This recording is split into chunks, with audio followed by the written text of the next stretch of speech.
Well, we are live. Ladies and gentlemen, WeatherBrains episode number 578. This is the pre-show for the 13th of February, 2017. I'm the only person here. Ooh, we could really tell some boring stories here because nobody else is here with any other boring stories but mine. No, so we'll have, hopefully the gang will join us. Brian Peters just sent a note. He has no voice. Where we happen to be down here in the Deep South, we have a lot of illness going on. And I think Brian has the crud, so he is out of service. Hello? What? What is that? Sounds like two cats fighting. I'm hearing this. Hello, James. What was that noise in there? We have cats fighting? Me singing? Yeah, me singing the "Ain't no woman like the one I got." Oh no, that no. Oh, brother, please. Oh. And buzz in the show hasn't even started. That's the long version here. The long version of the buzzer. Two versions. Yeah. The anytime we discuss the you know what, that's that buzzer, but the other topics get this buzzer. And I can control the length. That one just goes on forever, but the other one is shorter. So which one does politics get? Do what now? Which one does politics get? Yeah, it gets the long one. See, that way we can just cover up all the political jabber that goes on here. So I'm using Wirecasts. Which is something new. That's scary. Yeah. It's basically it's a video production package. And I'm having to learn how to use this because I'm actually now doing television in the morning. I know. I haven't watched you yet. I need to do that in the morning. Are you only on there at one time? Yeah, it's just kind of a, we're just trying to phase it in. It's at like 6:15, and I come in with my usual foolishness and idiotic artwork, and you're good at that.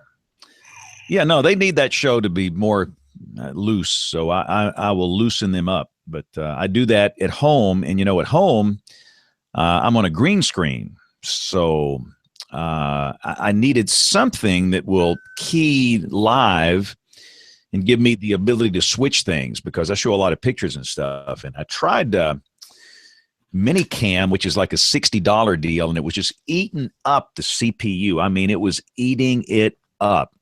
And so Wirecast is $500. It's a more high-end deal. And but the CPU usage is at 30% right now. So it's much more manageable, and you once I learn how to use this thing, it's going to be good. So I might start doing some of the weather videos with this once I learn how to use it. But it's a pretty high end switcher type thing. But you do that, and Charles Daniel might quit. No, that ain't his job. It's to do the weather on the green wall. Hey, sunny skies for your Thursday. Do the typical TV weather stuff, and I come in as the clown, the nonconformist, the troublemaker. Because if you watch all the morning shows, all the weather people, they're the pretty people with the white teeth and the really nice clothes, and I'll come in there at my house, basically in my PJs or my underwear or something, and I'll have something outrageous to say. So I will break up the monotony of the blow-dried boob morning show. Do you have to dress up for it, or do you get to wear whatever? I told him, look, what you see in those weather extreme videos, I'm not changing for television. I mean, what you see is what you get. I mean, you get the real me. So you're doing such a good job with the video, James. That was just spectacular. Yeah, nobody griped about the blog today. Told them it was okay. Well, no, that, and I think the main reason, I don't know where your numbers are coming from, but on our sites here at the TV station, the mobile usage is now 80%. So well, today, during the day, it was 70% desktop and 30% mobile. I was kind of shocked at that. That doesn't make any sense. It's coming off Google. I mean, it changes as the day changes. But today it was heavily desktop, and I didn't understand that. It's been more 55, 45 in the morning, and then it shifts in the afternoon, and it goes more mobile. And then after 4 o'clock, it's like 70% mobile and 30% desktop. And then at night, it goes completely 80-20. Yeah, I mean, I know it's a function, and you're always going to have desktop users, but I still think Joe Q Public, they use a phone. They use phone for everything. I mean, the idea of, we're anomalies here, sitting here in front of a computer and a browser. I mean, it's just kind of old school. But who knows? But nobody griped. I mean, if somebody wants to gripe about the blog, gripe, please go ahead. Oh, no. We're waiting to hear from you. And look, we're seeing Aubrey when she gets online. We're hearing her all together. This is great. And now she can't hear us until she puts in that earbud. Now she can hear us. Hi. For the first time, your videos came up, your audio came up. You're there. I know. It's incredible. Oh, I don't Wow. like that angle. I'm gonna move. That's better. I gotta kill Firefox. So Brian's voice is out. Oh no. Everybody's sick. My wife has been brutally sick. But I shouldn't brag, but I have been doing these school programs for so long. I've been exposed to so much. I just really don't get sick. I'll get a sinus infection like once a year, but I rarely get sick. So far, everybody, Charles, our morning guy, had it. Brian has it. My wife has it. Everybody in this building has it, but I have not. So I am blessed.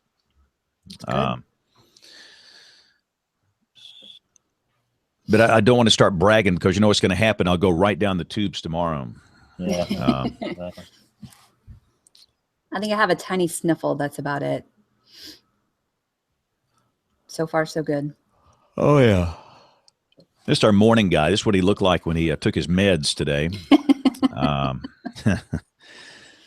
See, this is the stuff. I'm on TV in the morning now. I do a hit on television, and I show goofy pictures, Snapchat filters like this, and that's why they have you on in the morning. I think they know that I'm going to break up the monotony. Like I'll show this chemtrail pilot picture. I mean, I show off the wall stuff, and I'll say, I'm not very reserved. I'll say whatever's on my mind, and Are you getting paid to be on the air for 24 hours a day? Yeah. Yeah, that's the $64,000 question. I mean, yeah, no, but look, I'm glad to help. I mean, the way it works here, our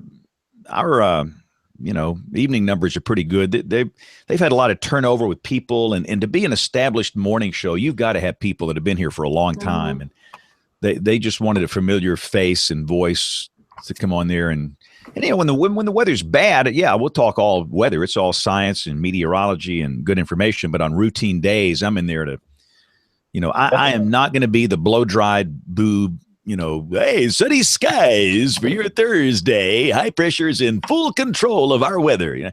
I'm going to come in with something off the wall, and I think they want that. So tomorrow we'll do some Valentine foolishness because we don't have severe weather where we are. Valentine foolishness. Right. I hope and I'll do these Snapchat filters, and they think I'm some genius. Ooh, you're a Photoshop expert. No, I just did a Snapchat filter. This is not that hard. I mean, so where is everybody? I haven't seen Nate. Who made Nate mad? He hadn't been on here in like a long time. He's got like kids and family, and then more kids, and then I think he had another kid. To 7 o'clock, but nobody liked that idea. I liked it. I did too. Yeah, we floated the idea of moving the show back to 8 o'clock Eastern, 7 o'clock Central. That's a big no. And we have a few that do try and go home on Monday night between the 6 o'clock news and WeatherBrains, or the 7 o'clock news and WeatherBrains. And we never got a consensus there. So we're still 9:30 Eastern. What if we just met in the middle and did 9? And everybody else with the blue state. I don't go home anymore. I used to try on Mondays, but it just doesn't make any sense. And we're empty nesters, and I'm not missing any kid stuff or any super important stuff. So and I'm trying to lose weight. I work out across the street, and there's a little restaurant here, and they've got a special where it's approved by the gym where I work out. So Bill, you'll appreciate this. You ever heard of a guy named Andre Smith? You're a football guy. Yeah, absolutely. He played for the University of Alabama. Isn't that your team? I've heard of them. So he plays now for the Vikings. Played for the Bengals for a long time, I think. He's a weather weenie. No way. Let's get him on the show. And he wanted to. So I got a note from his agent. Would you be open to Mr. Smith dropping by one day? Come on, man. And then I find out he trains at the same place where I work out over here. I mean, every NFL guy in this city trains over here. And who was the baseball player that you're training with? Oh, yeah.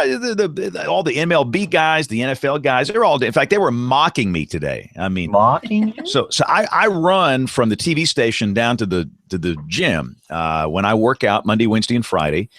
And these are guys making $30 million a year, mocking me. Hey, man, run faster. What's the matter with you? Pick it up. Let's go. It's just like, come on, guys. They're just trying to encourage you. No, they're down there laughing. I mean, they were just pointing and laughing. So don't let them get to you, James. You keep doing what you're doing. Yeah. Right. Remember, you make more money than they do, James. Oh yeah, I need to get their agent's number. In fact, that agent that called me, I said, let me talk to you, man. I need you to negotiate my deal. Is that Nick Saban's agent? Jimmy Sexton. That's the agent you need. No, it wasn't Sexton. It was he sent me a real nice email. But anyway, Andre's going to come over hopefully this week. I don't even think that he knows I work out down there, and I don't think he knows the TV station is across the street. So I said, tell Andre to come down to the workout place like Wednesday or Friday, and I'll just bring him down here, and we'll have a party. Well, when are we going to have him on WeatherBrains? Because I got dates in April and May. I need to. We need to get these pro athlete weather weenies on this show. I know Mike Trout. I want Mike Trout. He's the one who's the big weather weenie. Well, Mitch Moreland down here is the new first baseman for the Red Sox. He's basically taking Ortiz's place, Big Poppy. Let's get Big Poppy. That'd be funny. But I was, if anybody knows, is Trout? Is he the weather guy? Yeah, he's the guy for the Angels. The first. I can get Moreland. Yeah, get Moreland on and get his to get Trout to get in.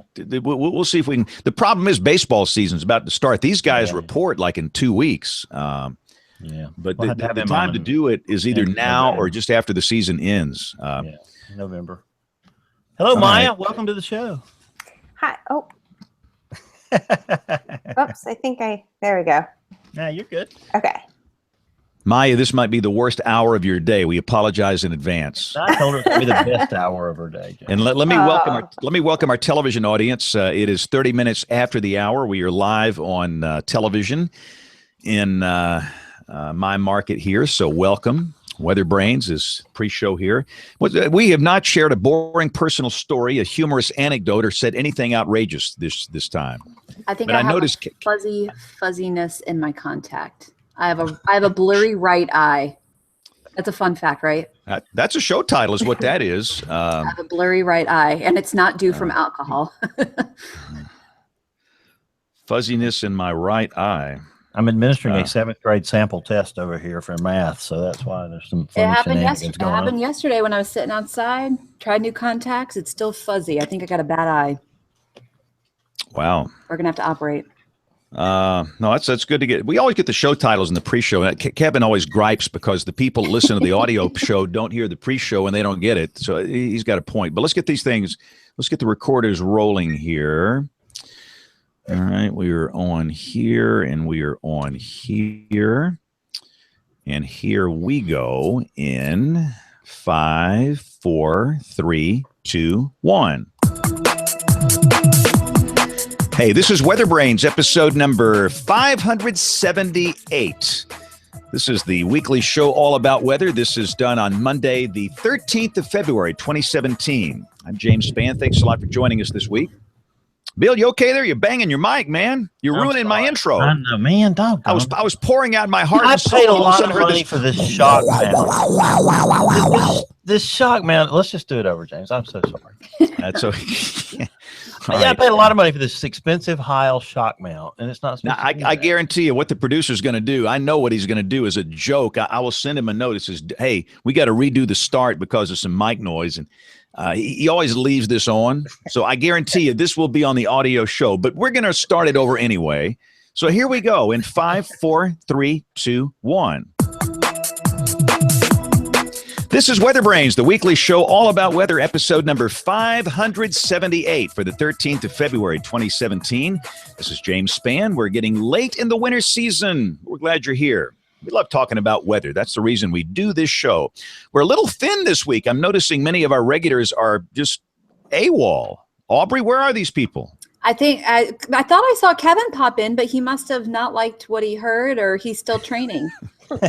So, spoke too soon. No, it's like no, Kevin. Breaking news: Kevin Selly is here. Breaking news. Yeah, hang on here. We interrupt this program for a CBS Radio Net Alert Bulletin. Kevin, you're here. This is for me? Yes. Yeah, but you're here. The fact that you hung up on us. You looked, you peeked in, you saw who's here, you listened to the conversation, and immediately you hung up on us. So we thought you were offended. And had only I done that 558 shows ago. That's a show title. Means I would have been here 5 years ago. Yeah, that's right. Yeah. My computer wouldn't recognize the camera, so I had to jump out and reboot. But I actually need the breaking news. Play it again. Ooh. We started the show. This is good.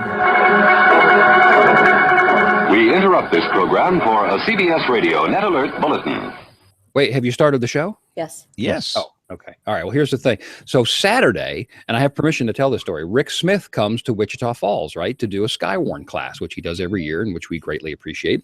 And so at the beginning of his presentation, he can't come tonight. He's doing another one somewhere else, but he gave me permission to tell the story. There's an enhancement to the EF scale. And so part of his presentation was to sort of look back on 2016 and what did we do? And we had how many of this and so on and so forth. And one thing I didn't know is that when they go out and do tornado surveys, they have to assign, I wish Brian were here, but they have to assign an EF rating to everything that is a tornado, whether they can tell or not, right? And it's based on damage. But if it's out in the middle of a field somewhere, sometimes it's hard to say. And so I guess there's been some frustration with regard to having to assign an EF0 to an EF5 rating. And so he was giving the, list, okay, we had this many of this and this many of that and so on and so forth last year. And so now, because of that frustration, they're a little happier because there's a new category called unknown. If they don't know, they can put it in this unknown category, which means that the scale now goes from EF0 to EFU.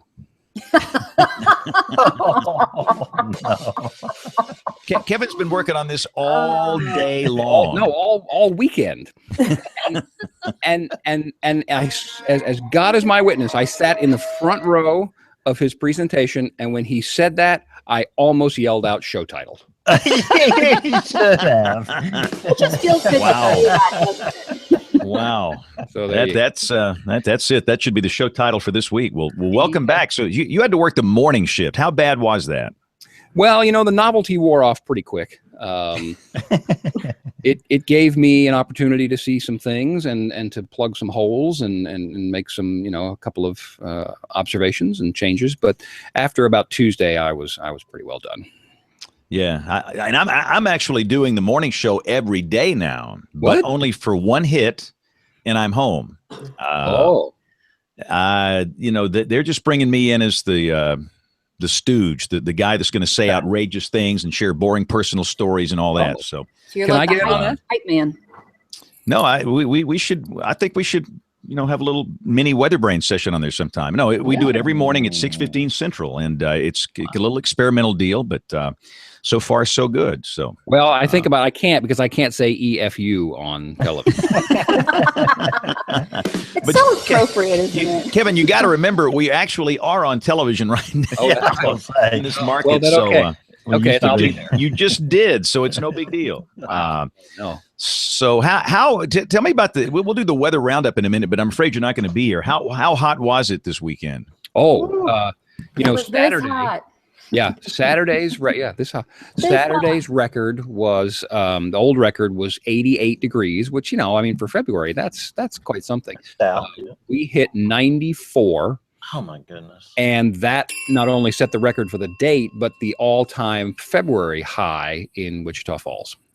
Wow, Oh, goodness, Aubrey, it was not that hot in Harrisonburg. it wasn't, but it was gorgeous. We were 75 yesterday and 67 on Saturday. And I think I spent the whole weekend outside before the winds kicked up. And boy, it was nice. How windy was it there? It was this windy. Not this windy or this windy, but that windy. For the audio It listeners, was 50, 60 mile an hour gusts. We issued a small dog alert. And we had to hold tight to the bear because we did not. Honestly, I thought my neighbor's house was going to blow into ours because it's an older house, and I was getting a little nervous on that western side of the house. But we woke up this morning and no shingles lost. I'm actually amazed at the damage because if you look at the LSRs, I've got it up. Let me. Where's Max? Can you see the LSRs there? no. Black screen. We're seeing a black man. screen. Well, that's Google for you. You realize while you punch through this, there is clearly another EF joke in here, but I'm not going to tell it. Yeah. Yeah. Exactly. Let's don't go. Yeah. But if you look at the LSRs, they're kind of all around the Shenandoah Valley. That's not what I want to share. But anyways, but I'm amazed that there are no reports in the valley. DC looks like DC got kind of schnockered last night. Now, were the actual thunderstorms involved with the? Supposedly there were. They issued a couple of severe thunderstorm warnings, and I swear I saw a gust out of Andrews Air Force Base over 70 miles an hour, but it's not on the public information statement because they were reporting non-thunderstorm wind gusts. So, but it looked, Greg, my other meteorologist, was driving back to the valley last night, and he said, I swear I see lightning. So I called him and I said, they just issued a severe thunderstorm warning. Be careful. Oh. So Maya, did you hear thunder in Washington, D.C. last night? No, not that I can say, but I was pretty well out. We were driving back from visiting grandparents in Pennsylvania, so you came back and passed right out. through it. So there's some of the. Oh, it's backwards. Can you guys? Is that backwards to you guys? Or is it, on our side. No, I got it. okay. I'm learning this new switching program here. There's some of the LSR data coming from Washington, D.C., and it looks like the winds are in the upper 50s and low 60s, and it looks like a lot of those are non-thunderstorm winds. So, 63, 64 was the strongest I thought I saw. That's a fall day here in Texoma. Yeah. the question is, Aubrey, did you have to go do a live shot in that wind? I did not. But had it been the afternoon, I probably would have driven up to the national park and taken the anemometer and clocked wind speeds because, that just would have been fun, right? So let me ask you this now. So how do you handle doing that with all that hair? See, this is one of the great things about my situation. I can go in 80-mile-an-hour winds and nothing happens. Nothing. I mean, I have no concern. How do you handle that? Yeah. How do you handle that situation? Well, you have to know the wind direction and make sure you're Facing into it. facing into it so it goes this way and not this way. Because Like an airplane. here's the biggest issue: the lip gloss. The hair sticks to the lip gloss. Oh my goodness. Honest, I swear to God, when I do live shots outside, you got to breeze and you got to angle it the right way so the hair does not go into the lip gloss. Yeah, that's a show better. title. That's the show. That the hair sticks to the lip gloss. That's a great show title. Yeah. One of many. But Bill Murray, bring in our guest before she hangs up on us. I'm surprised she hasn't already, James. Tonight's guest, WeatherBrain, graduated from Smith College. She got her PhD in environmental chemistry from Ohio State. She was awarded an AAAS mass media. I don't know if I had too many A's in there. Mass media fellowship at National Geographic. But now she's an assistant editor for science and education at Smithsonian.com, and she comes to us from Washington, D.C. Maya Weihas. Welcome to WeatherBrains. Thank you. I've been working on that all weekend, and I still messed it up. But It's okay. I saw a great commercial this weekend about honoring women in science. Maya, the scientist was on billboards and she was on magazine covers and talk shows and all these things. So you obviously have a career in science, and talk about the challenges of that to young women. What do you tell them, about encouraging them to get them into STEM? I think one of the big parts of getting into and staying in is just not being intimidated. I mean, I went through plenty of class where initially, you're one of the few women, and that's part of why actually I chose to go to Smith College, which is an all-women's college, because they really do put women first in the classrooms in their science programs.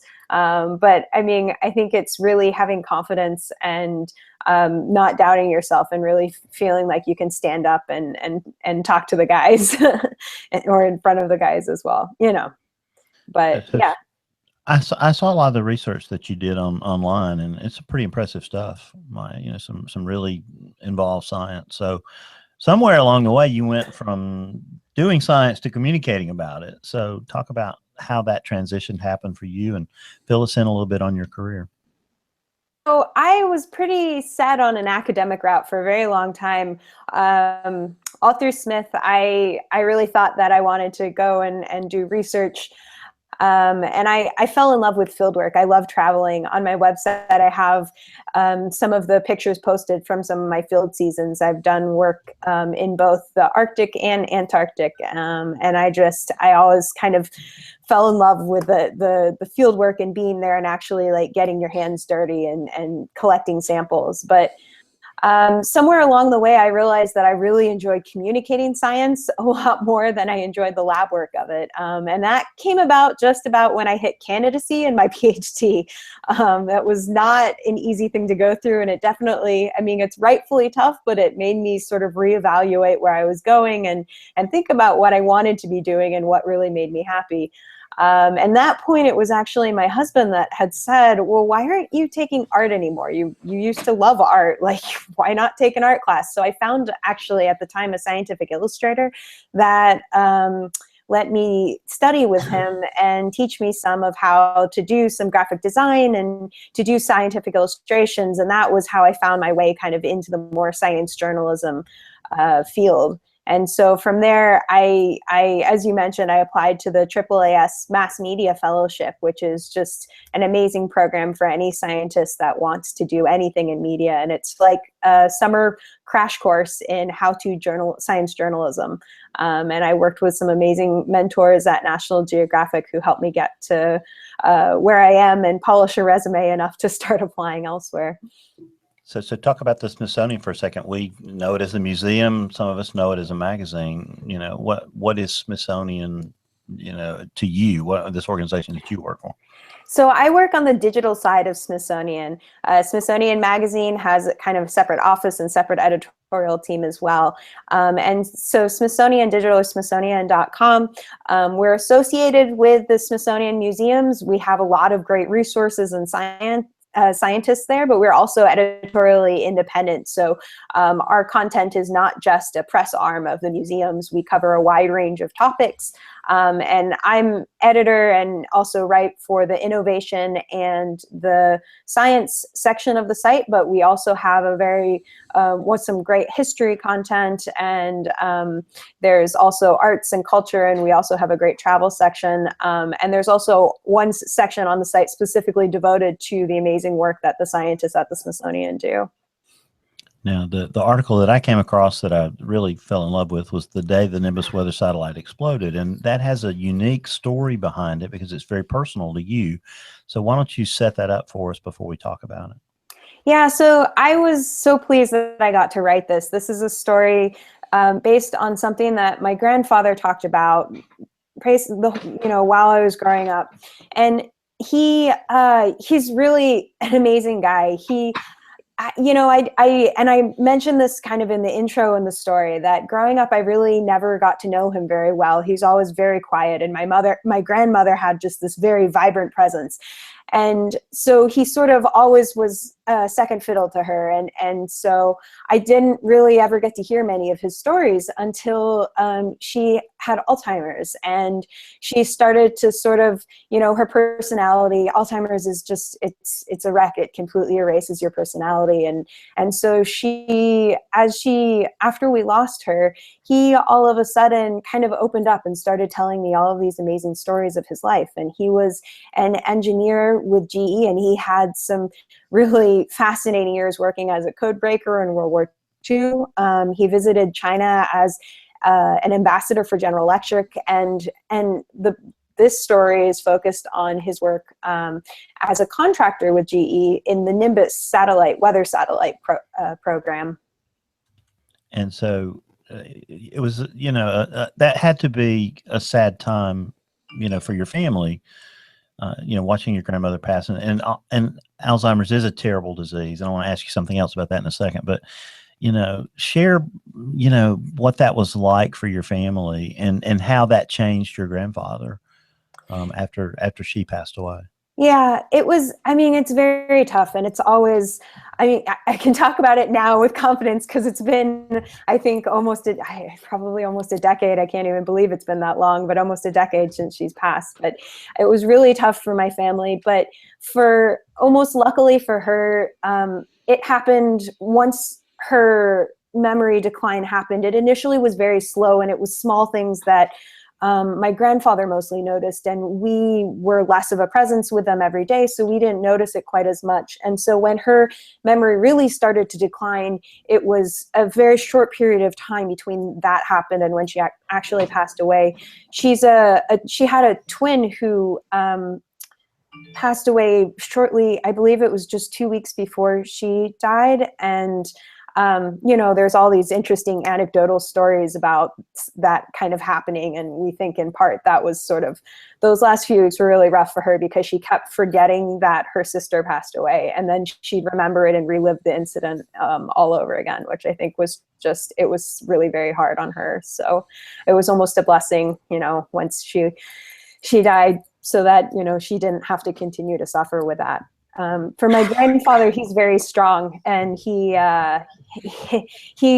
soldiered through, and it was tough, and when you're with someone for that long, he and my grandmother had a relationship of envy. They're wonderful, and they just, right to the end, I always thought it was adorable because they flirted with each other all the time, and it was very cute. So to the end, he's very strong though, and he kind of soldiers on, and he found his own rhythm, and he found his own goals for every day that he lives. So, he found projects, and even with declining eyesight, he still finds ways to putter and find projects. He uses this whole series of insane magnification to see anything because he has cataracts in both eyes. He's 96 this year, but he still reads and keeps up with everything. He likes reading. He'll read my articles under his super magnification on his computer screen. I have no idea how he keeps track of it because it's one word at a time that shows up on the screen, but he's a brilliant guy. Well, it sounds like it. And so what was his role in the Nimbus satellite? Because he was a contractor to begin with, right? Yeah, he was a contractor on the control and integration system. So the system that told the satellite where to go, and also integrated the science experiments that they had aboard. And he was the manager of that GE contract. And so he came on after the first satellite launched, which was Nimbus A when it was on the ground, and Nimbus 1 once it was launched. And that one was there, it was a triumph to get it up there. It had an amazing array of experiments for the time, but it only lasted about a month, I believe, before the solar panels failed. There was like a gasket, I think, that failed on one of those, and they stopped rotating so that they couldn't face the sun anymore. And then the mission had to be scrubbed because of that. And he came on right after that with the Nimbus B, which was eventually supposed to go up as actually Nimbus, the third Nimbus satellite in the series, because they started fast tracking to get a second satellite up as soon as that first one went down. And so he worked on that. And when he first came in the program, the way he always tells the story is that when he first came in, the first thing he did was he looked at their test program. And he said, there are no spares in this test program. And I always thought, this is why are we talking about spares? But so there were no spares for the test program. And so the first thing he did is he marched into his boss's office and said, you have to have 100% replacement for every part of this control program and the integration system. And so they granted that, and that in the end was the kind of the saving grace of the project. And this was his triumph, and it was great to hear him tell this as well. He like always talks about this system. He said, if we didn't have those spares, there would have not been a satellite. But in the end, the Nimbus B that he was working on, there was a problem when it launched. And so it never actually made it up. And part of the saving grace of this was that they had those spares to start rebuilding for the next satellite.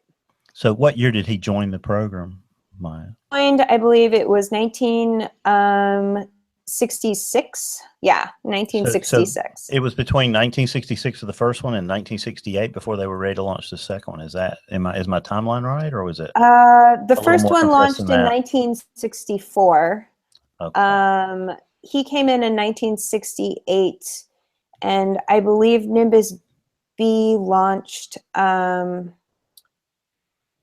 Sorry, looking for that date. I thought it was just the year later, 1968. Yeah, so he came in 1966, and it launched in 1968, and it was 11 months to recover. It didn't actually. That was Nimbus B that didn't make it up, and from 1968, it was 11 months before they came up with the recovery satellite, which was it was fast tracked for a satellite to rebuild it in that amount of time.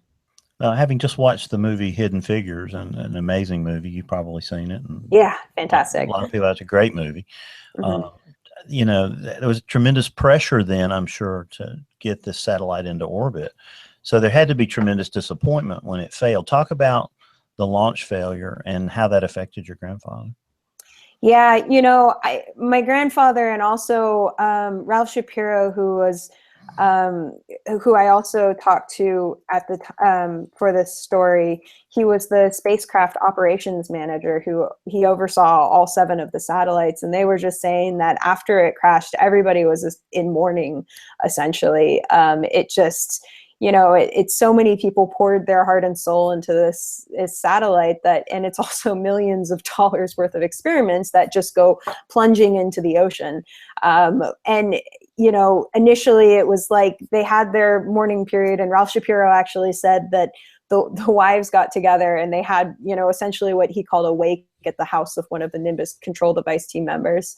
And, at the time it was like, okay, the next day, what are we going to do? And it's the answer to that, of course, is to try again. Let's do it again and figure out how to get it up there. So I imagine there was a huge search for this vehicle because it was important and it had nuclear generators on it, and they probably didn't want it to fall in the wrong hands, I would imagine. Yeah. So part of the search was because of the RTGs, the radioisotope thermoelectric generators, and those are plutonium-238 is what they were using for those, and they just generate heat based off of, they convert it, or they create heat as the plutonium decays, and they convert that heat to power. But these cost, for the pair of them that were attached to the satellite, these were the first ones that flew on a non-military flight. And to purchase both of those, it costs, I believe it came with $1 million price tag. So they were pretty eager to find them. RTGs are encased in this stainless kind of capsule, so they are hypothetically safe when they fall in the ocean. But of course, you don't want to leave something like that sitting on the ocean floor. So they definitely wanted to find it. Also the wreckage of Nimbus, I think there was some hope to also figure out what went wrong with it, because you have something that you spend so much time, you don't want to make the same mistake. And they eventually pieced that together, but it took them months to find it, and they battled some pretty tough conditions. There's some great pictures of figure that how to share my site, but of the actual when they were putting on the old school diving suits for these. Yeah, sorry, I'm trying to screen share. When they were actually doing the diving, they had some, it's not showing up, but yeah, they had some great to actually, they had divers, they had a submarine actually working on it. So they had a lot of people that were searching for it. And there was, this satellite had a lot of new instrumentation and was very advanced for its time. Talk about some of the capabilities and experiments that were on it, and some of the angst that caused on the ground for some people. Yeah, so this Nimbus story I mentioned in my article is really a series of firsts. It was a first to do a lot of things in terms of weather satellites. The Nimbus eventually was the first to globally map photosynthetic organisms, profiles of temperature, kind of the ability to even watch weather systems evolve from space. This was sort of the first time we could do that, to piece together to get a big picture of this. And so it was such an impact on climate science at the time. And there was also some concern because the Nimbus also carried some of the beginnings of GPS systems. And so it allowed them, there was an experiment with a moose named Mo, or Monique, Mo for short. And they put this gigantic radio collar on Mo. And so the idea was that it would track Mo as she moved through Yellowstone. And so there was, this is kind of the height of Cold War suspicions at the time that, people were not really into the idea of this tracking and being able to track people. And Congressman Cornelius Gallagher of New Jersey actually made this hilariously heartfelt plea to Congress that although in jest it was titled "Mo may be nimble, but he cannot beat Nimbus." There were some serious concerns expressed in this that, if Nimbus 3 can tell us about Mo, there was concern that, what would Nimbus 10 or 50 be able to tell us about, individual people? And it just, there was a lot of concern about bugging and the ability to bug and follow people so easily. So, but at the same time, this was the beginning of satellite-based search and rescue, which the Nimbus, one of the coups is they saved 2 stranded hot air balloonists in 1977. And since then, the system has saved tens of thousands of people. Yeah, it's amazing what we have there now. And little did they know that 50 years we would just hand all of our information over to Facebook and it would just be the same thing. Track They us wouldn't for even need to put a collar around us. We would do it wittingly. I'm sorry, James, that Kevin was not here to chime in right there. That's okay. We'll bring him back. Okay. All right, good. Well, don't let me forget. So there were how many total Nimbus satellites, Maya, and how long did the project, different satellites, stay aloft? There were 7 satellites in all, and the amount of time each one stayed up actually varied. As the program advanced, they got better at figuring out how to get these things to survive in space, and so it was anywhere from a few months to several years. I believe the final ones actually worked for quite a while, and the data.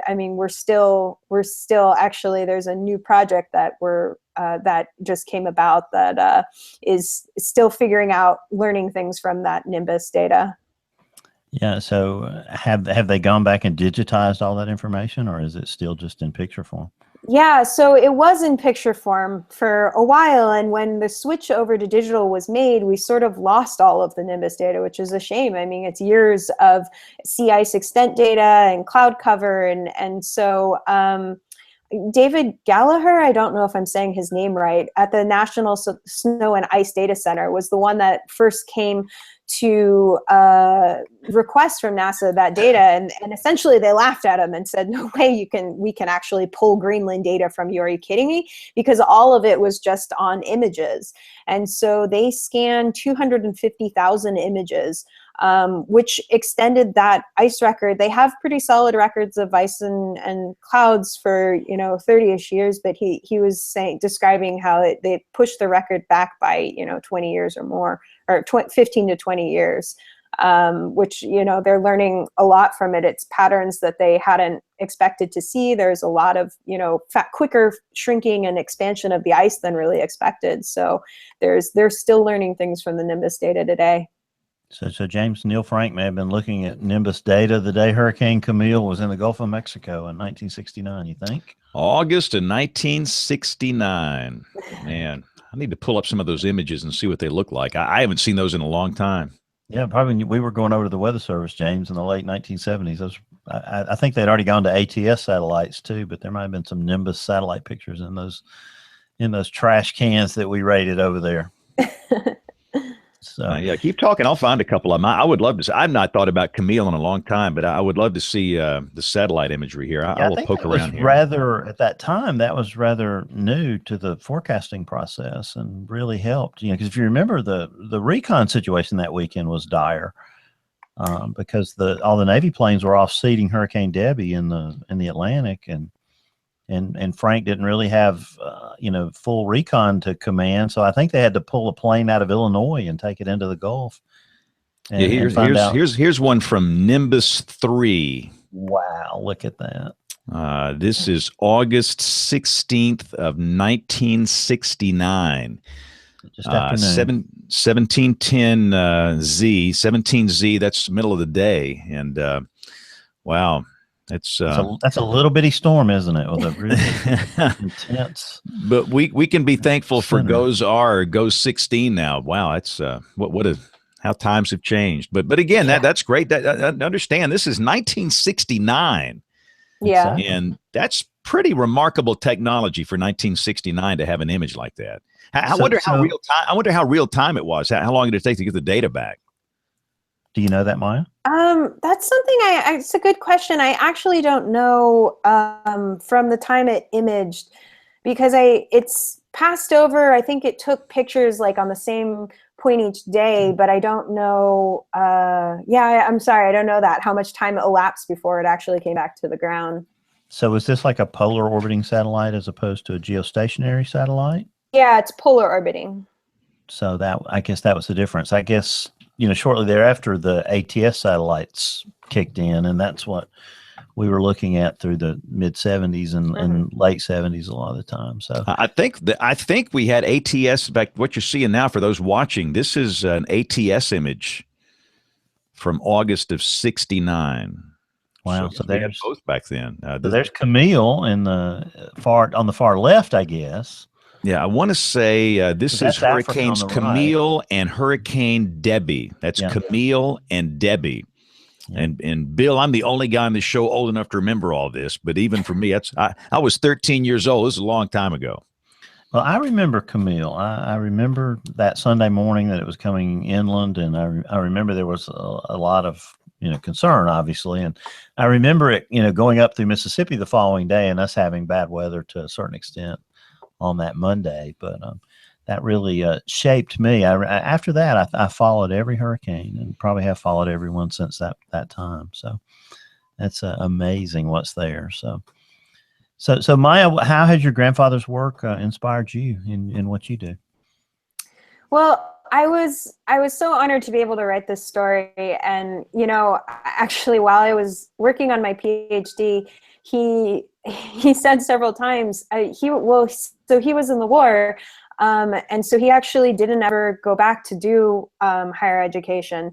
And I believe he got a master's at some point, but he didn't do a PhD, and it was something he had always wanted. And so a couple times while I was working on my PhD, he said, "Oh, it's okay, you're getting one for me." So, which was very sweet of him. But yeah, I mean, he's done such amazing work in his life that I can only aspire to document some of these projects. And yeah, it's wonderful to be able to have a chance to work on this story. This was one that was very close to my heart and something that I kind of wanted to do for a long time. And I pitched it, wringing my hands to my editor, hoping that he'd say yes. So yeah, That's awesome. That's an awesome story. So that's just a really cool story. And I wanted to talk for a moment because I'm sure your family spent a lot of time thinking about Alzheimer's and its effect. And my wife had shared a story with me a couple of weekends ago about, the plaques are what caused the problem, as far as I understand it. And that they found that there's a way to implant, a light source. And by triggering a certain part of the brain, with a certain frequency of light, they can actually turn this tide of the plaques. They can actually reduce them. Have you heard that? I can't say that I've heard a lot about reversing Alzheimer's. I know that there's a lot of science out there, and I haven't done much looking into it. When my grandmother was struggling with it, at the time there really wasn't much in the way of treatment that we could do. So I can't say I can confirm that either way, but that's an interesting idea for sure.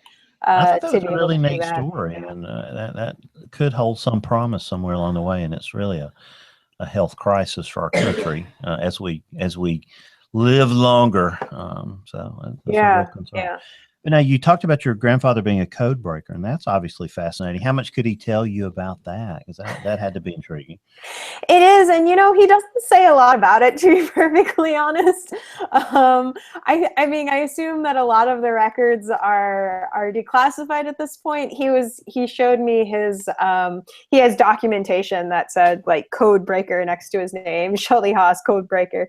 But he hasn't told me a lot, and I need to pry more about the code breaking. His favorite thing to do, though, is to tap out the Morse code alphabet. He says he thinks he still remembers parts of it. But I think for code breaking, they got so many bits and pieces of messages. It wasn't quite, movie high drama every second of what was going on. I mean, they just did a lot of just, transmitting and translating these messages that go back and forth. So yeah.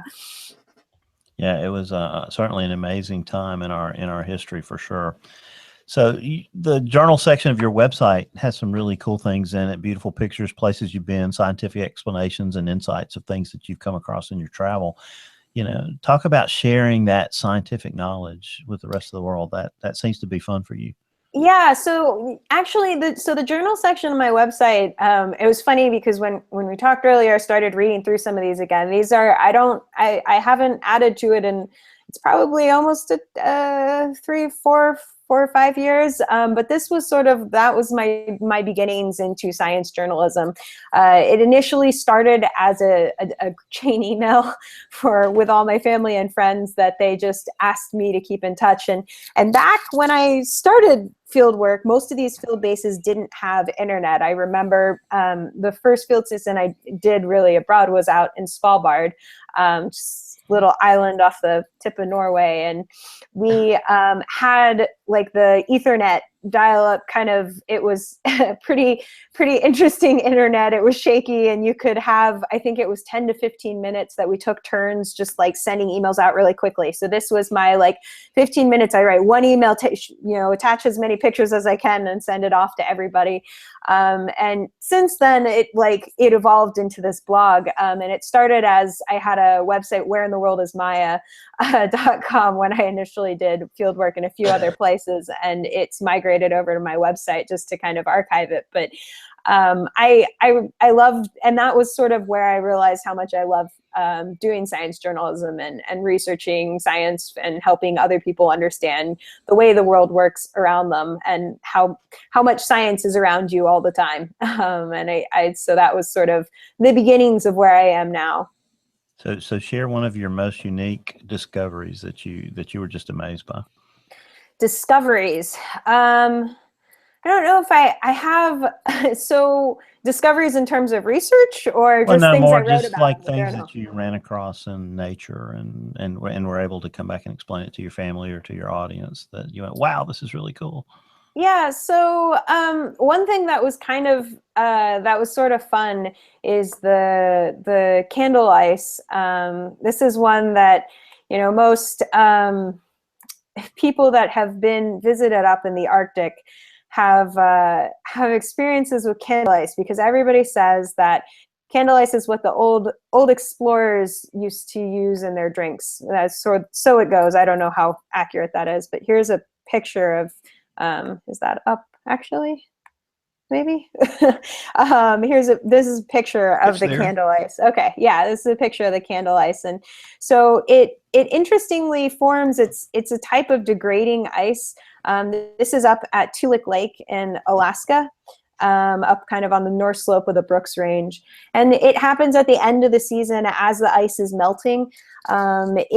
It starts to break along the weak bonds in the chemical in the ice structures, and so they form these almost hexagon kind of honeycomb like patterns, and so they form, it's like fingers, they break off into these long fingers. And so what everybody says is that it's the best thing for whiskey, because apparently all the old explorers drink whiskey. So the tradition is that you go and you take some of these fingers of ice and you clunk them in your whiskey and drink it out there while you look at the ice. But That's too bad Brian's not here tonight, James. He could have probably used no that. kidding. He'd love that. Yeah. I was told it makes the whiskey taste better. I'm not a whiskey drinker though, honestly, so I can't tell you if it changes the taste, but everybody says it makes it taste better. So something about the minerals, or I don't know, or it's all in their head. Well, if we ever get any candle ice around here, we'll have to try it out, James. So you have studied some other interesting things too. One thing is about flame retardants and the impact that has on the Arctic environment. Talk about how that happens and what the threat of that is. Yeah, so flame retardants were what I focused my PhD work in, and these are things that are found in everything from electronics to, you know, your couch cushions. Baby pajamas is one that got a lot of press a few years back, and we're gradually switching over to other types of flame retardants as they're finding that the ones that they are using are toxic. But the idea with using these flame retardants is they slow the ignition and the spread of fires, which is great, right? The problem is that these things that they say that they once believed would just break down into harmless compounds, what my research was focused on is looking at how fast they actually break down and what they break down into, which we hadn't really verified in a natural setting. And it turns out the reason why no one had done those experiments is they're terribly hard to do. I spent 4 years probably of my PhD just trying to figure out how to do the experiment, and then the last year doing the experiment like endlessly all hours of the day. But in the natural environment, what happens to these compounds is that they bind to what's known as dissolved organic matter. If you look at any lake or a lot of streams, ponds, you'll see that it's kind of, the water is kind of tinted a little kind of orange color, and that's all the natural organic matter. And these compounds, they bind to this natural organic matter, which can help our thought was that it would help break them down very quickly, but it helps them break down a little bit faster than they do without it, but they stick around for a very long time. And the other thing is that this organic matter pulls off bromines from these flame retardants, which actually ends up making them into more toxic forms as they break down, which is a concern because you have these things that are growing increasingly toxic, sticking around for a long time. And the way that they break down is just through sun. The energy from the sun is helping the DOM release free radicals, which just sends them through this cascade of chemical reactions. And so that was the main focus of my dissertation. And so now what they're doing is they've taken most of these flame retardants and tweak them somehow, so that they're, supposedly brand new chemicals, and we're now using those. So scientists it's now for the next generation of scientists to go out and figure out what happens to those.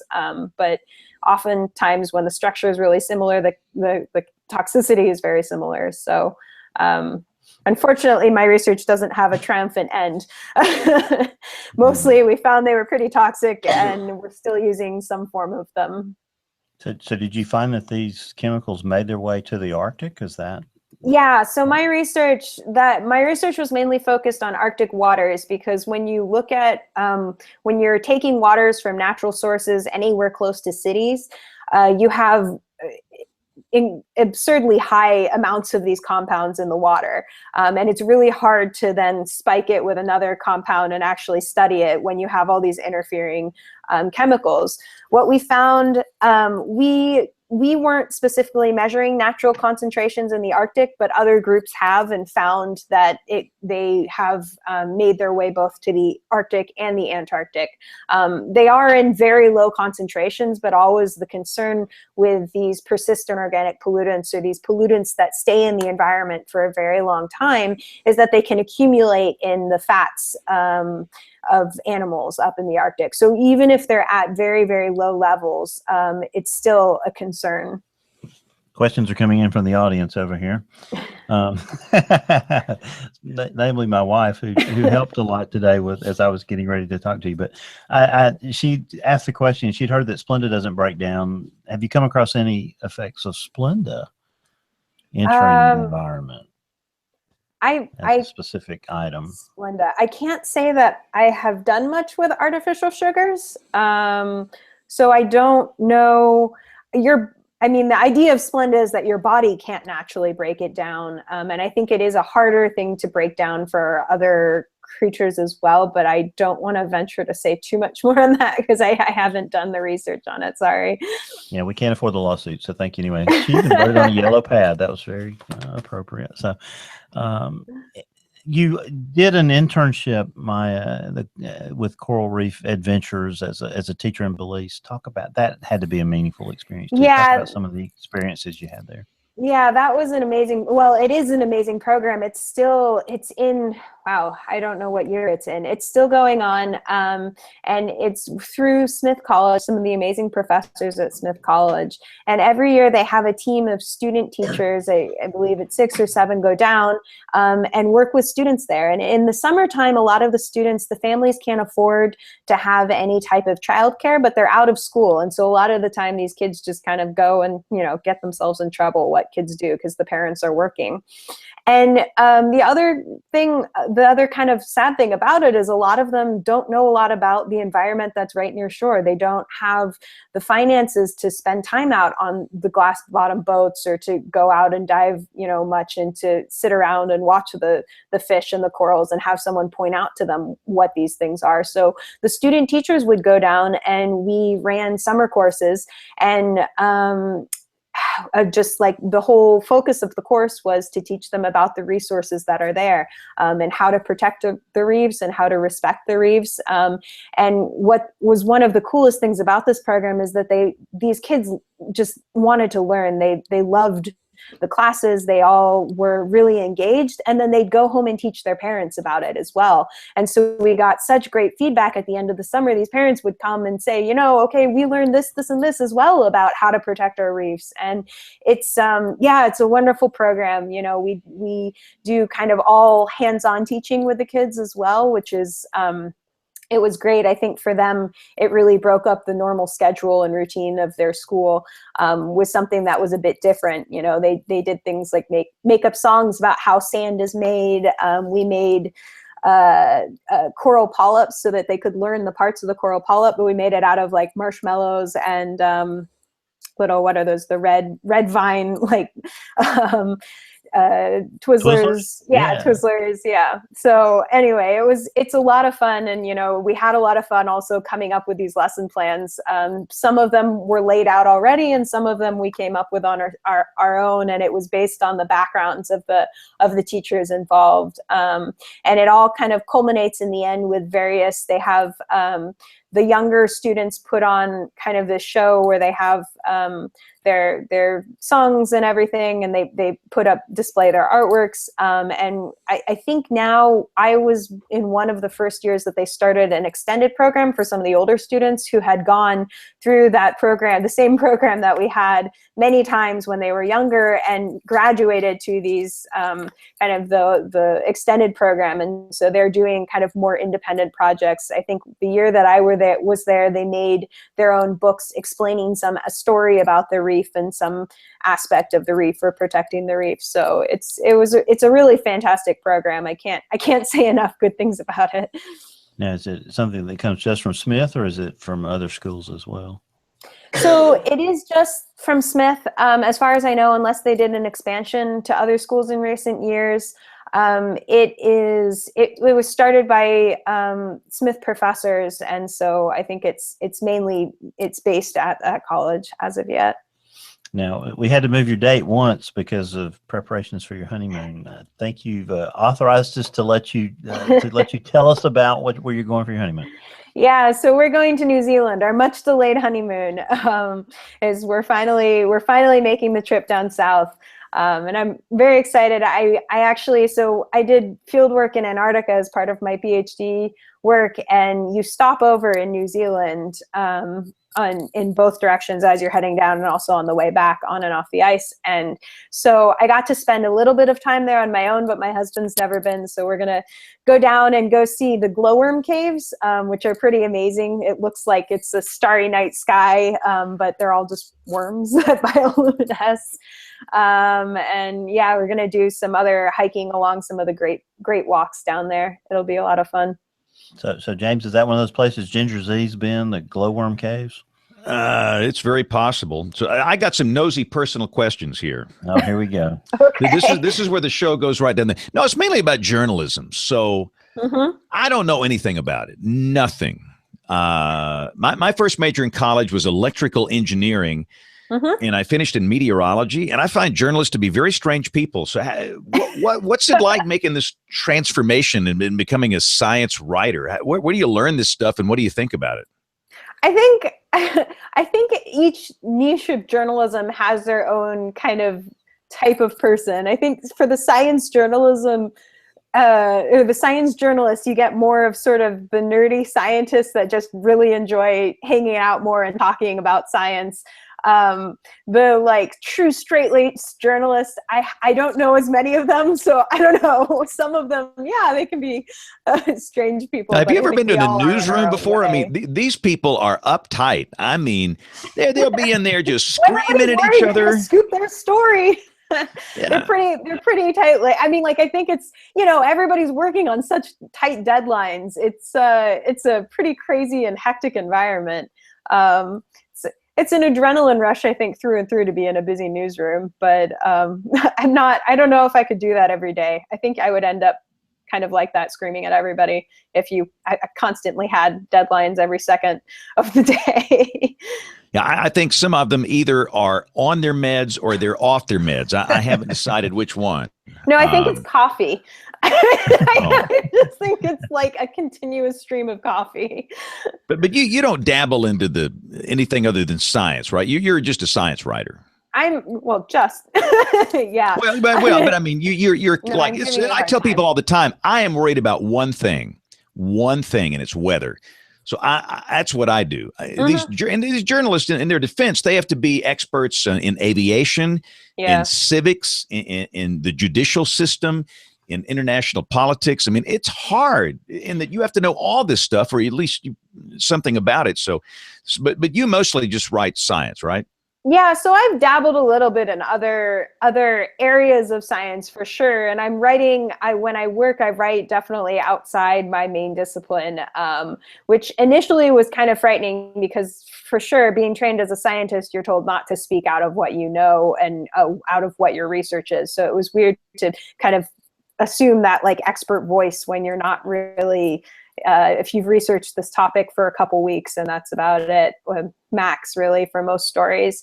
But I've also, of recent in our current day and age, I've been kind of moving into slightly more science and politics where that meets. Get the buzzer ready, James. Let me get the buzzer ready here. we declare this to be a political free show, but go ahead.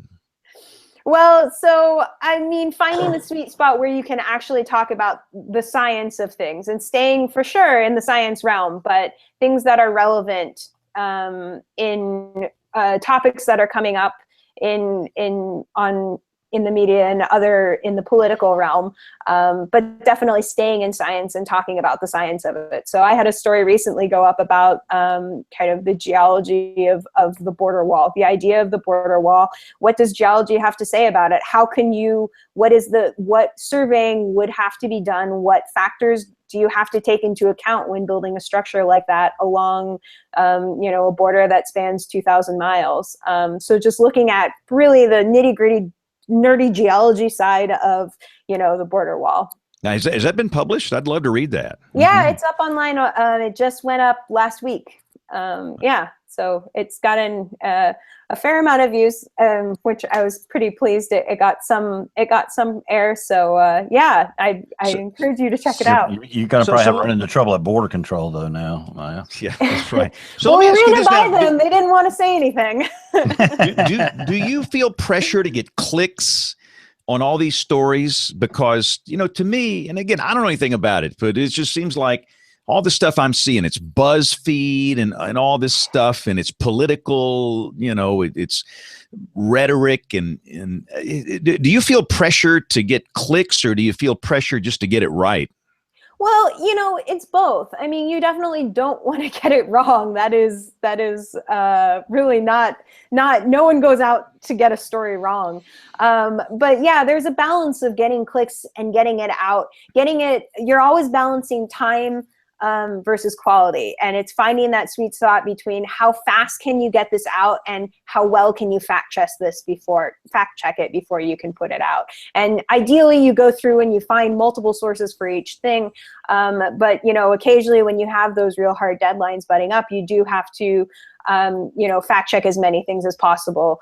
But there is always pressure, and I think any media outlet would say, any journalist would say there is always some pressure to try to have viewers on your site. I mean, unfortunately in the end, it's always business. You can't stay afloat if you don't have any source of income.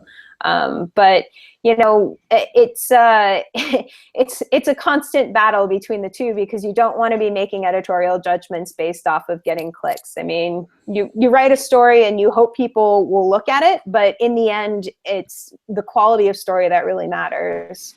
Do you get really frustrated when you see a cat video getting 10 million views and then your story, gets about 10,000 views? I mean, that would just drive me crazy. Yes, we've definitely had stories that go up that I have gotten hundreds of thousands of views that I'm like, really, guys? Really? That maybe if you really cared that much? But yeah, it's frustrating. And it's, and I guess partly though, it's good because you can't predict which ones are going to do really well. And so because of that, it makes you more apt to do the stories and focus on the stories that you think are good stories and are good storytelling. And that's really what we've been focusing on at Smithsonian, is trying to figure out how to add to the history, how to add background to things, and to really put things into context in a meaningful way. And hopefully the viewers will follow. All right, Kevin, you're back. You got a question? Oh, well, I was away for doing the show. I don't know if you guys talked about women and girls, especially in the STEM, and I would love. We hear all this, there's not enough women, or that they get railroaded somewhere, or they feel inadequate or somewhere. But I would love to hear Maya's perspective on all of that, and especially I think because there's a lot of female television weather people who deal with this and maybe struggle with this and try and encourage young girls. And I don't know if y'all have covered that. Yeah, we talked about it briefly. I mean, I've actually done several panels recently about women in science and women in STEM, and talked to a lot of women about just, staying at it and not getting discouraged. And I think that's a real key thing. I've definitely worked in positions where I've been overlooked multiple times, very obviously, in favor of my male counterpart that I was working with, who had no experience in the kinds of jobs and tasks that they were giving him. And he would constantly come to me and say, I have no idea how to do this. Help me do this. So I would help him do it. And, and they knew that I had experience in this, but it was just, it's sort of how these things happen sometimes. But you put your head down and you keep working. Did the communication part, is that just part of you naturally, or did you have some personal hurdles to overcome to do that more comfortably? No, it still is taking me a while to kind of come out of my shell a bit more. I think scientists, a lot of the time, the people that move towards science, not always, but a lot of them are more, reserved. And I mean, as a researcher, I could spend days, multiple days, where I didn't talk to a single soul. I would sit there pipetting for 2 days in a row. So it was a bit of a, culture shock, I think, going into journalism and changing fields. I also, everyone has their own demons. For me, writing actually has never come easily. I have dyslexia. And so school and writing and anything really always was harder. It just takes me longer. And coming to terms with that and not feeling like that's actually an impediment, but just saying, okay, this is how I need to do this, and this is how I figure it out, and figuring out ways around that has been a big part of school, and it's constantly a part of writing for me, because I often get reminders that if I'm careless, it'll kick me in the butt. You said put your head down and work. That makes me wonder then, for your journey, do you look at it as little steps along the way, or did you think when you started, okay, well, I've got to be this great communicator, which is probably unrealistic, and so recognize that it's just a little step each day? Yeah, this is actually something that I've talked a lot about the women in science panels that I've been on, that where I am now, though it looks linear when you look back on it and kind of trace the path and whatever, it was never linear. And it just, I listened to, I forget who was giving the lecture, but at one of these, there was someone else that gave this lecture, and she showed just a complete scribble and said, this was actually my path of how I got here. And it's just, it's not linear, but you build on what you're doing and you look at it one step at a time. And so when I was at Smith, I was there and I was like, okay, this is what I'm doing now. I want to do the best I possibly can with what I'm doing now. And I kind of gradually followed my interests, and which eventually led me into communication, but it never really started out as communication. I initially was reticent actually to even start that first email chain when I was doing my field work, because I was worried, you make mistakes in the emails, people laugh at them, so I eventually got over that, and I worked my way up by doing the emails and then the blog and then this internship. But I never initially, it wasn't until of recent that journalism was really a dream of mine to pursue. Do you have tips then for, let's say, somebody sees a young girl or young woman who maybe is struggling to get comfortable in the public eye? What are those tips, and do you push them? I mean, everybody's different, obviously. Yeah, I was about to say, I mean, it's hard. You kind of have to approach it for each person. For me, honestly, it was, I've had wonderful mentors all the way along through Smith and through my research and journalism and transition to journalism. But when I was when I actually really became comfortable in speaking was when I was at my PhD and doing my PhD, and my advisor had me give talks constantly, and initially I hated him for it. Mm-hmm. It drove me crazy, but he said, you need to learn how to do this, and I think you can be really good at it.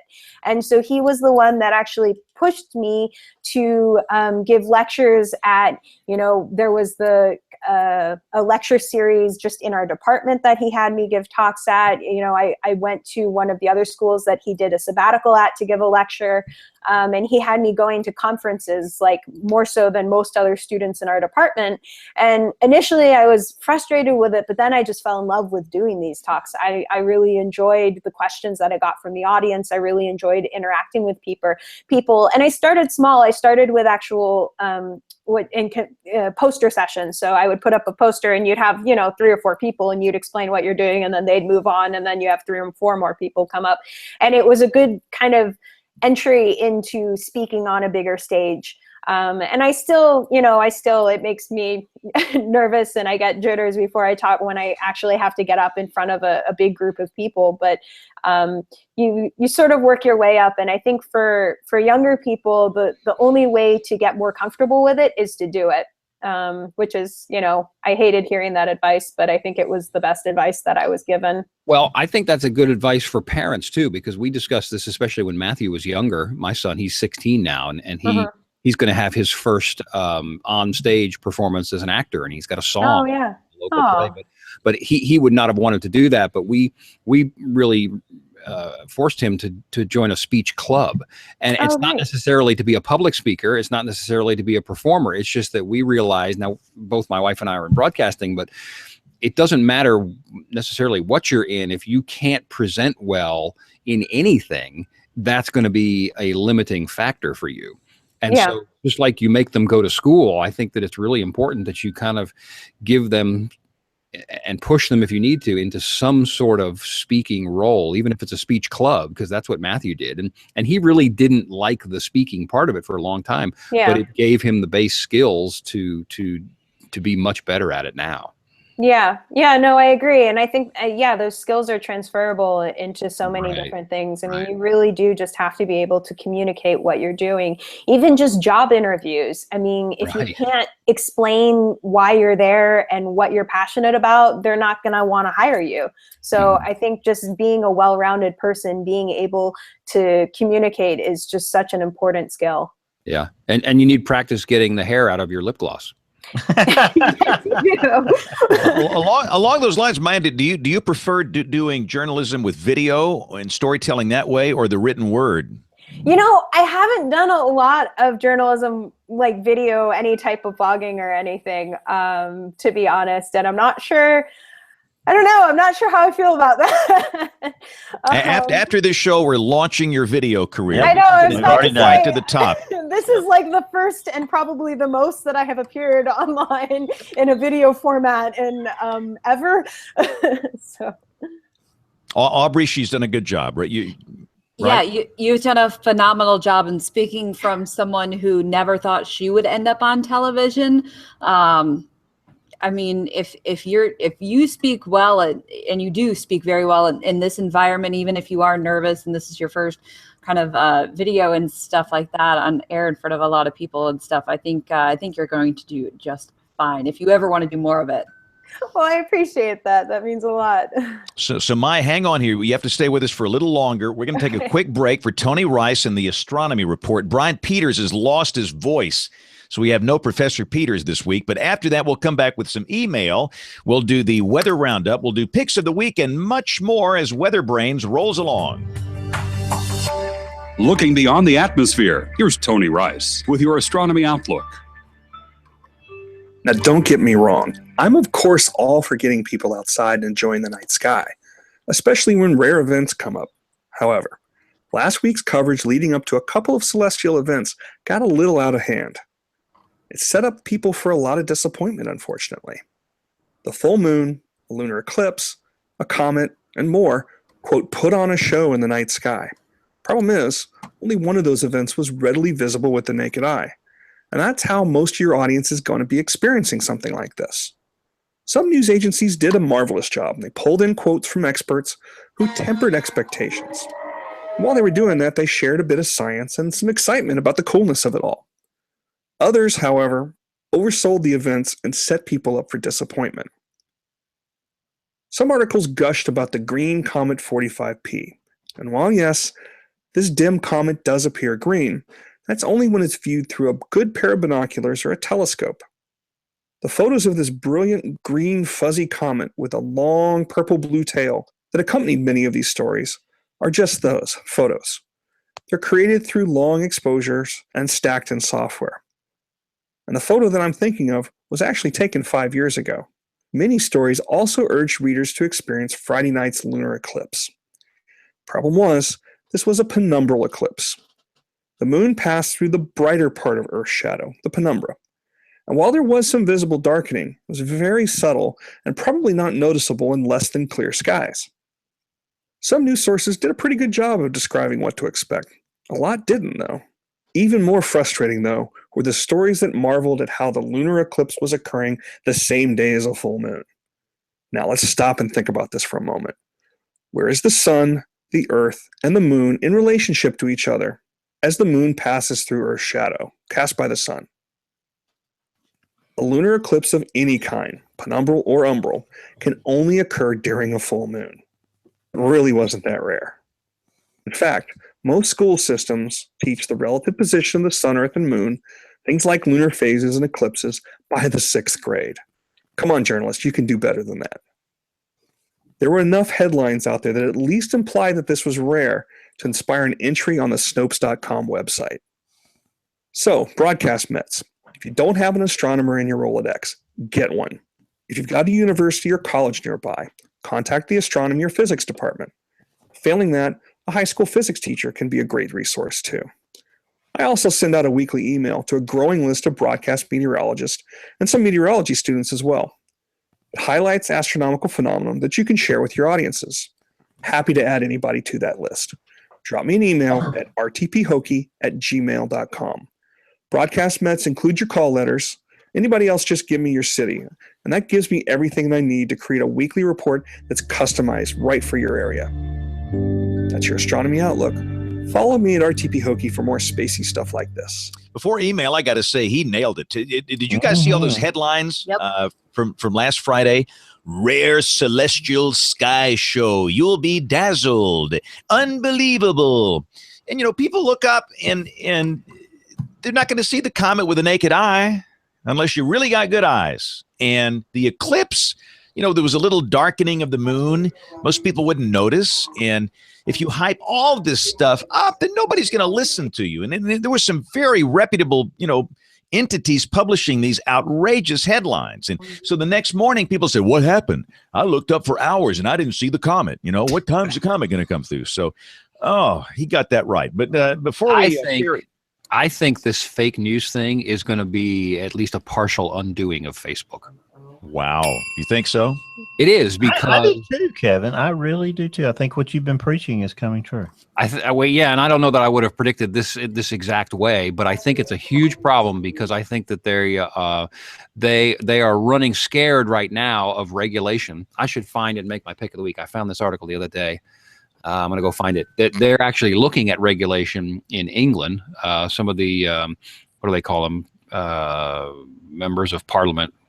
Whatever they're called, they're looking at trying to regulate, and Facebook can't accept any kind of regulation or filtering, especially because it doesn't scale, which I've said before.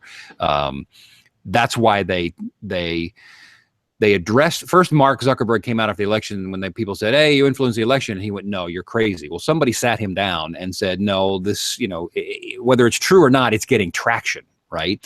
And so they backed up and they came up and they said, okay, well, some division of ABC News and Snopes and 2 or 3, 4 other things are going to look at this stuff for us, which they are passing off as, well, we're not doing it, it's somebody else, because they still claim, well, we're a platform only, we're not filtering this stuff, yada yada yada. So they pawn the responsibility off on somebody else.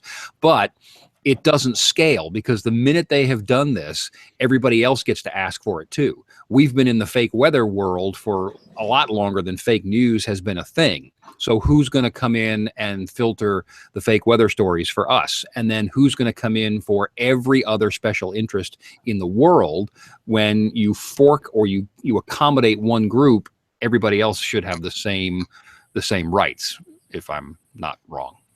I agree. Facebook's going down the tubes. That's it. It's done. No, it's a cesspool. It is a cesspool of bad information. And forget about politics and stuff. Just look at any topic. It's just horribly inaccurate and outrageous, and it's a stretch of the truth. And then the politics, you got the left-wing sites and the right-wing sites, and it's just horrible. So everyone in their silos. That's right. It's all your fault, journalists. I would love to know. I would love to know in the weeks since the election if the time spent on Facebook has gone down, because I feel anecdotally like I've seen a number of people say, I can't take it anymore. I'm taking a break. I'm getting off. That's the absolute worst thing for Facebook, because everything that they do is trying to get you to post more. I'll tell you what I did is I deleted the Facebook from my phone. Yes. And what I did was I created a dummy account. And I allowed myself access to Bear's Facebook and my WHSV Facebook. So I can post pictures of Bear, and I can post work Facebook things to my work account from my phone. And that is the only thing I have access to. And I have to say, it's phenomenal. And if you want to get off Facebook, if you want to not see that stuff, delete it from your phone. Yeah, and this is the best thing. That's exactly right. And this is what they're counting on, is that you won't be able to take it. You have to do it in a couple of days, because in the first 12 hours, it's like being a drug addict. You're like, I haven't been on there in 10 minutes. Oh, what am I going to do? Oh, it was easy. The longer it goes on, the easier it becomes to stay away from it or check in on it, somewhat irregularly. Well, there was so much crap on it. I found it very easy to do. And you know what I did? I filled my Twitter with more photographers and more like lighter stuff. So I could go through and look at pretty pictures and cool weather pictures and his weather history information and stuff like that, and smile instead of wanting to. I'm the same way. I use Facebook, the Pages Manager. Yeah. And I use Facebook mentions. And do you use Messenger? Yes, because so many teachers set up the science programs with Facebook, and I'd say more than 50% now. Right. And many of them use Messenger to contact me. So if I were to take myself away from that, I would not be available to those science teachers and those that are asking for something that's fairly important. But with that's a great tip, Aubrey. I took Messenger off my phone too. But you know what? I can actually still access my work page messages. It won't send me a notification, but I can still access it through my phone without having the Messenger installed. Yeah, and I can do that too. The only problem, some people send me messages to my personal, my Facebook right, profile. And you know what they've done? There was the big hubbub, and I remember you talking about Karen. Your wife didn't want to have it on there because early on when it came out, there was these big stories about it spying on you and it's taking all your data and all these kinds of things. And I have watched it and put it on and taken it off over time, and they have made it progressively harder to deal with that stuff without having it. Because for a while, what I did, I took Messenger off and I would just log in, because at first you could see it, right? And then I would log in via the website, or even on my phone, I would log in and you could go and look at messages.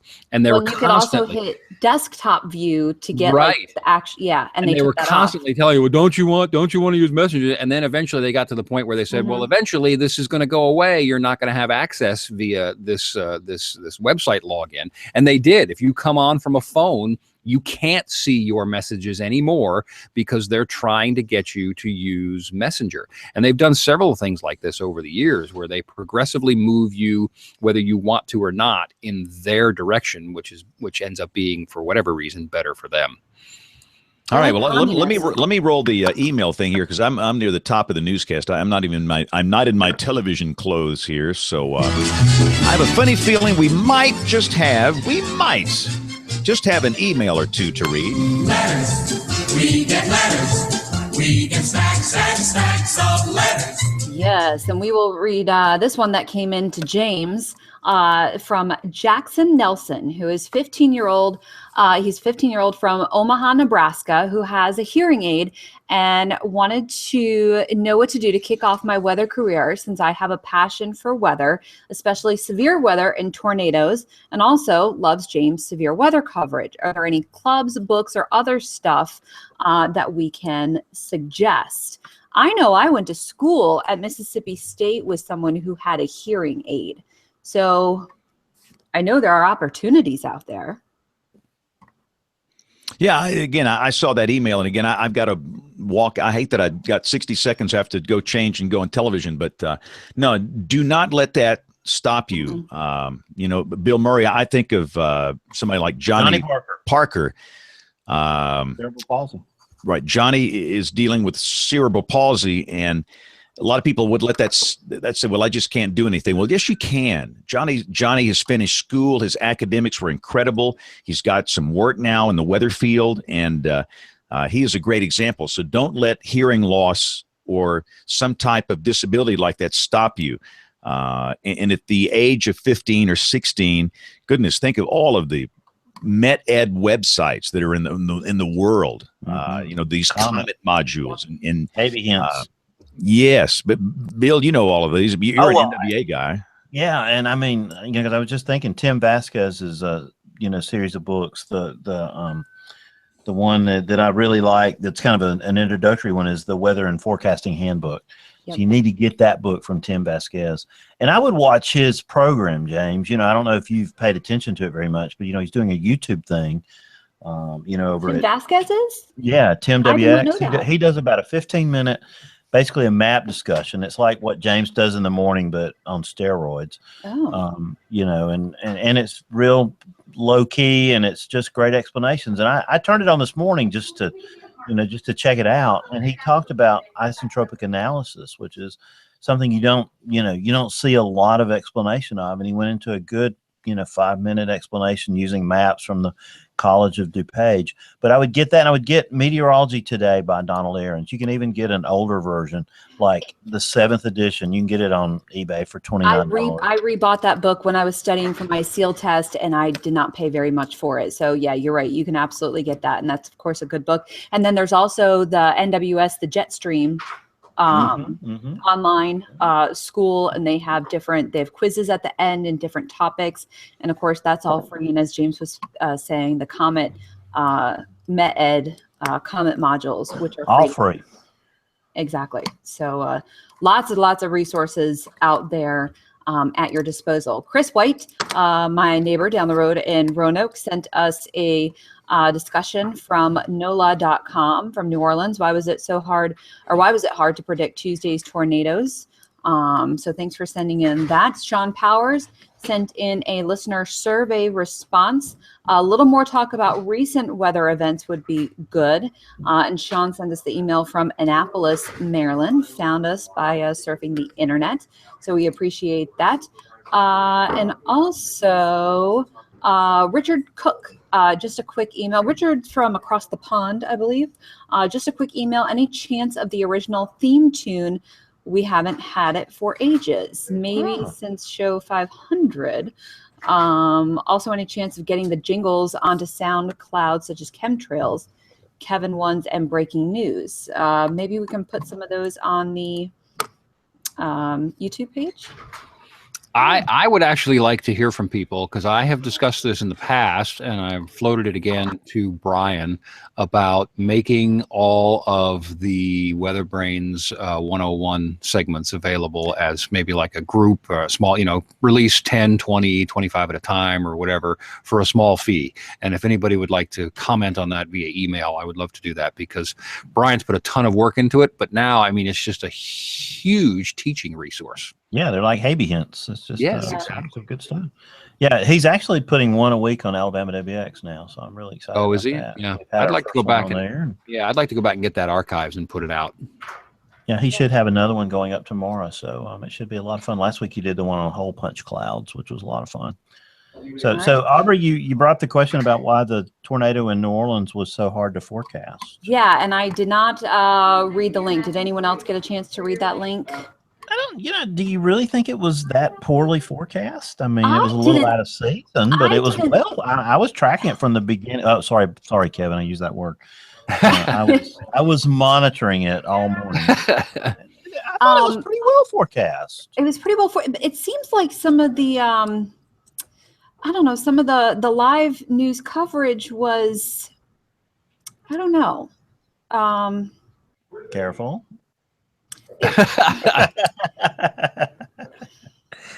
I watched, I think WDSU is who I watched, and I thought Margaret Orr did a decent job with her, associate, and I joined right about the time the tornado had already touched down, unfortunately, but it had been a busy morning down there. They had several tornado emergency messages. Here's something that I thought was interesting. They, our weekend guy, Eric Janson, just left here, a month or two ago to go to WLOX in Biloxi, Mississippi.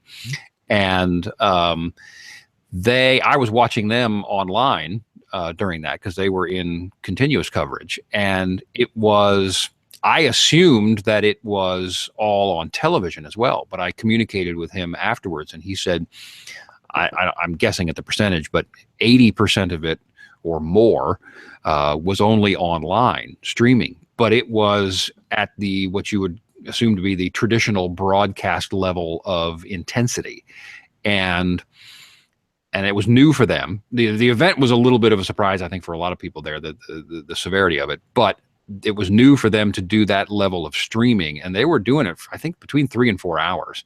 And I forwarded the question, if that's where it's going, that's going to be a tremendous drain on people and resources. Every time there's a cluster of thunderstorms around, if you're going to go into this continuous streaming thing, there's going to be a lot of burnout really fast. I'm trying to get us to do more streaming here, but I will easily make the qualification that, if we're doing a stream, there may be a couple of minutes go by where nobody says anything, and that's fine. It's not like you're interrupting television programs. It's not like you have to time out commercials or any of that nonsense. It's just, look, when there's something to say, then we'll come in and say it, leave the thing on, and we'll take care of you that way. But in this market particularly, it's just all the little towns are just little islands in between seas of nothingness. And to go on television, even for a tornado warning at some level, to go on television and just spin your wheels when there's clearly nothing in the path, just makes a lot of people mad. So I think this will be interesting to see where this streaming thing goes. Oh, I almost got to go on TV here. Good. All right, Kevin. We'll do your pick of the week. There were no deaths, so that's very good news. My pick of the week is the foghorn, because I couldn't find the link. If I can find the link to that British article about Facebook, I will. But that's not. Thank you very much. I appreciate that. There you go. Thank you, Kevin. And in response, I say this. Yes. So Aubrey, you were saying about? I was saying, well, there were no deaths in New Orleans. There were, no deaths out of that storm. And lots of lead time. I mean, you have to hand it to Ken Grant and the folks at the National Weather Service in Slidell, because 35 minutes of lead time. And this, it may not have been one of the events where we were watching, 5 days and out and then 4 days out, and specifically in that area. But, I thought it was a pretty good forecast, and thankfully no one passed away in those storms. And I think that's a big success.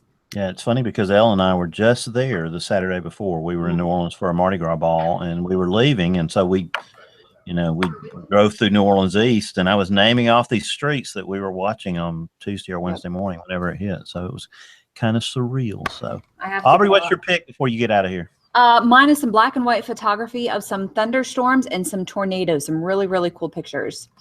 Outstanding. And I got to go. Bye, Aubrey. Been Bye, nice guys. talking to you. Thanks for being on the show. It's just me and you now, Maya. So I warned you you'd have to have a pick of the week. Did you come up with one? Wait, you didn't tell me about this. You said now you guys lie, were sharing you picks of the lie, you week. lie. So you're going to take the foghorn? I'll have to imitate the foghorn again? Sure. All right. Wah, wah. I actually have a pick this week. I'm usually the one getting the foghorn because most of my efforts go into working with the guests. But today, I'm going to use my post this morning about the coldest day in my city's history, Birmingham here in Alabama. We hit -10 on the 13th of February in 1899. And it probably, if the official records had been held at where the airport is now, they actually didn't take readings there because there wasn't an airport, obviously. In 1899, the temperature probably would have been 14 below zero. So that is our all-time coldest record day, and a pretty amazing story. We changed our blog over to a magazine format today, which has been a really exciting venture for us to get more content, more relevant content, and put it up there. And so that's part of that process over there today. It's really been fun having you on the show tonight, Maya. Thank you for joining us. Thanks so much for having me. I really enjoyed it. So did you tell your granddad that you were coming and being on the show? I did. I mentioned it to him. I'll have to get the link for him to show him later on. Good. I hope he gets to watch it, and I'm sure he's very, very, very proud of you. So thank you for being a part of the show tonight. Thanks. Well, WeatherBrains is the weekly netcast that's all about weather. We generally do this on Monday nights from 8:30 till 10 o'clock Central Time. Lately, a lot of our shows have been on Tuesday night because of various things, but now we're sort of in a more regular schedule. We've got some really incredible guests coming up in future weeks. We're going to have a blockbuster March. We've got folks like Chuck Doswell and Russ Schneider that are going to join us, Jim Cantori that are going to be there. It's part of National Weather Podcast Month. Who knew that 12 years ago when we started this thing, and for a long time there weren't any other weather podcasts. Now there's some really great ones, and we're going to share hosts with some of those shows during the month of March. And we're really excited to have some really incredible guests coming. Guests like Maya. Maya, we'd love to have you back anytime you come and join us. And we'd love to have you as a panelist. You have another great story about the atmospheric science arena. You just come back and join us. Thanks so much. I'll definitely be happy to join you again. Well, that's outstanding. Well, till next week, when I can't remember who the guest is, but we'll talk about it between now and then. I'll say sayonara and see you next week. Have a great one. Bye. So, bye, Maya. Great show. Thank you very much for joining us. We'll talk to you soon. My pleasure. Bye.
who don't know, we do a show every Monday night called WeatherBrains for Weather Weenies. I have to be quiet. They might be on the air. Let's see. No, they're not. They're done. Surely they're done. All right. So hello. And we have 5 brave viewers that are still watching nothing here. Wow. So let me turn the WeatherBrains camera back on. So this is that odd part of the show where we're on Song of the Night and WeatherBrains at the same time. So anyway, thank you guys for watching WeatherBrains. We'll see you all next Monday night. We are signing off. So long and good night.